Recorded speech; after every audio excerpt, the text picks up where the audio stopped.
Desde a promulgação da Constituição Federal, o país vive o maior período democrático da história da República Brasileira. Nem os atos do dia 8 de janeiro conseguiram abalar a nossa democracia. À época, muito se falou em liberdade de expressão para justificar a invasão e a destruição dos prédios do Supremo Tribunal Federal, do Congresso Nacional e do Palácio do Planalto. Apesar de ser um direito previsto na Carta Magna, você vai conferir na reportagem de Viviane Novaes que juristas não consideram que este seja um direito absoluto. A Constituição Federal de 1988 é conhecida como a Constituição Cidadã. É que a lei maior do país foi promulgada no período de redemocratização depois de 21 anos de ditadura militar, quando não havia liberdade de expressão e manifestação.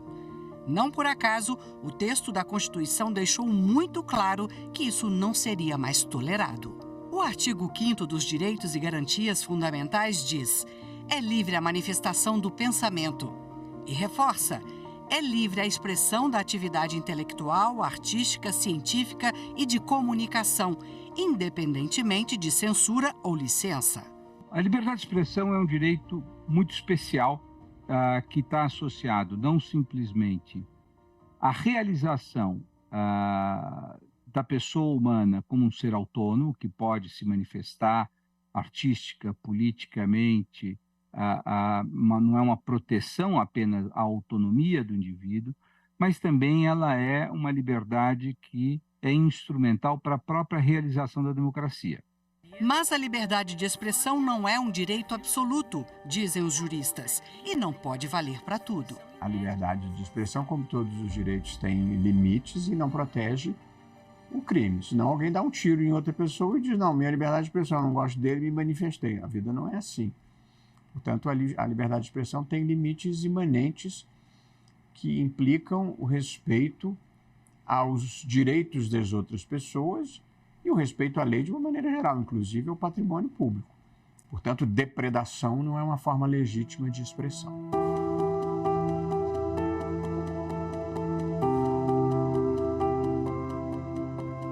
A história recente do país é um exemplo disso. No dia 8 de janeiro deste ano, vândalos depredaram a sede dos três poderes. O prédio do Supremo Tribunal Federal, desenhado por Oscar Niemeyer, foi destruído das vidraças aos móveis, dos computadores às obras de arte. Menos de um mês depois, o plenário já estava recuperado para a abertura do ano judiciário de 2023. Não destruíram o espírito da democracia. Não foram e jamais serão capazes de subvertê-lo, porque o sentimento de respeito pela ordem democrática continua e continuará a iluminar as mentes e os corações dos juízes desta Corte Suprema. Que os inimigos da liberdade saibam que no solo sagrado deste tribunal, o regime democrático, permanentemente cultuado, permanece inabalável.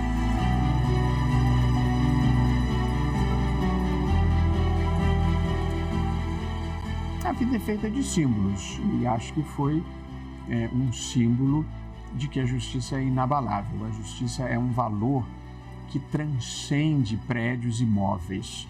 Ela habita o imaginário das pessoas e não é possível destruí-la. Depois dos ataques, o Supremo lançou a campanha Democracia Inabalada.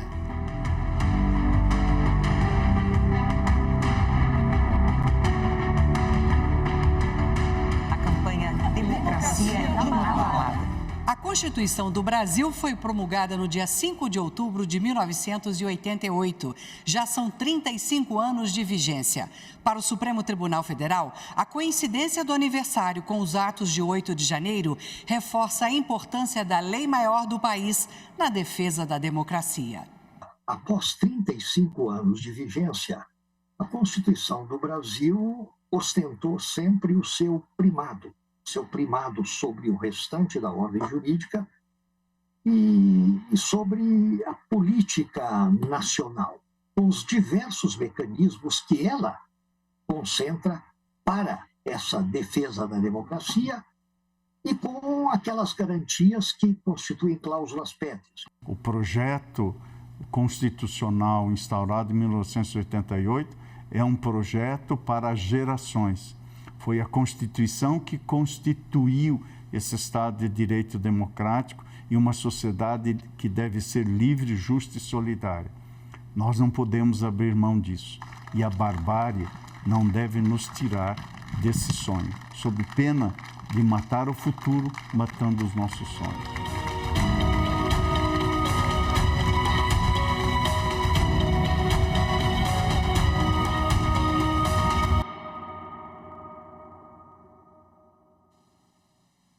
Para falar sobre os 35 anos da Constituição Federal, a jornalista Rafaela Vivas conversou com a advogada e mestra em Teoria do Estado e Direito Constitucional, além de professora de Direito Constitucional, Flávia Bahia. Confira a entrevista. E agora, para falar mais sobre os 35 anos da Constituição Federal, eu recebo aqui no estúdio da TV Justiça a advogada e mestre em Teoria do Estado e Direito Constitucional e professora de Direito Constitucional, Flávia Bahia. Doutora Flávia, boa tarde, seja muito bem-vinda. Conta pra gente, temos muito que celebrar nesta data tão importante, né, para o país. Primeiro, muito obrigada pelo convite de estar aqui com vocês nesse momento tão importante de comemorações. Temos muito a celebrar a Constituição de 1988, coração do ordenamento jurídico. Foi uma virada no nosso país. A Constituição devolveu o Brasil aos brasileiros, restaurou a fé e a nossa vontade de transformação. É uma Constituição sem precedentes na história nacional. Ela garantiu pela primeira vez a igualdade entre homens e mulheres, proibiu o racismo como crime inafiançável, imprescritível, sujeito à pena de reclusão, trouxe a proteção ao direito das minorias, às comunidades indígenas, às pessoas com deficiência, os idosos, permitiu que o nosso país avançasse em graus civilizatórios no plano internacional, motivou que no âmbito infraconstitucional surgissem novas leis, como, por exemplo, Código de Defesa do Consumidor, Lei Maria da Penha, Estatuto da Pessoa com Deficiência. Então, de fato, é uma Constituição cidadã e muito transformadora. Ela tem fôlego para mais 35 anos, porque há críticas em torno do número de emendas. Se a Constituição contempla o Brasil de 2023, qual é a avaliação da senhora? Eu espero que ela tenha fôlego por mais 100 anos, no mínimo, porque ainda falta muito a concretizar. Ela fez promessas, ela trouxe mudanças formais. E apesar de 137 reformas, se a gente avaliar, recentemente foi promulgada a emenda 131 e já tivemos 6 emendas de revisão lá em 1994. Isso atrapalha? Atrapalha de certa forma, mas permite também que a Constituição esteja atualizada. Nem todas as emendas foram assim tão necessárias, mas destacando a moradia, alimentação e transporte, que foram direitos sociais introduzidos por meio da reforma constitucional, a gente teve também alguns ganhos e, principalmente, apesar de todas essas inúmeras mudanças, se preservou a envergadura garantista do nosso texto de 1988. Falando em instituição firme, garantindo direitos e liberdades, o Supremo Tribunal Federal agiu muito rápido, né? No pós-8 de janeiro, um mês depois, as sessões já eram realizadas no plenário físico. Além dessa questão estrutural, o Supremo tem dado respostas ao longo dos últimos 30 anos, quando há omissão do Poder Legislativo ou outras questões que até é acusado, né, entre aspas, aí, de ativismo judicial. Qual é a sua avaliação? Porque nós estamos falando do guardião da lei maior do país, o guardião da Constituição, que é o Supremo, doutora. Ao preservar, no artigo 5º, inciso 35, que a lei não pode afastar da apreciação do judiciário lesão, ameaça a direito, se promoveu a judicialização. Então, sim, o Supremo tem interpretado a nossa Constituição de forma excepcional em muitos casos nos últimos anos. Aqui, destacando só como exemplos, nós tivemos o julgamento da DPF 130, que revogou a lei de imprensa de 1967, que cerceava essa importante liberdade. A DI 4277, que garantiu a união homoafetiva como formadora também de família.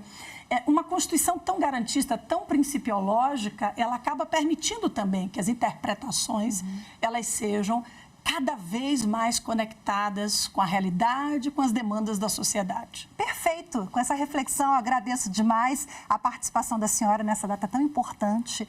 Boa tarde, eu conversei aqui com a doutora Flávia Bahia, que é professora de Direito Constitucional. Muito grata.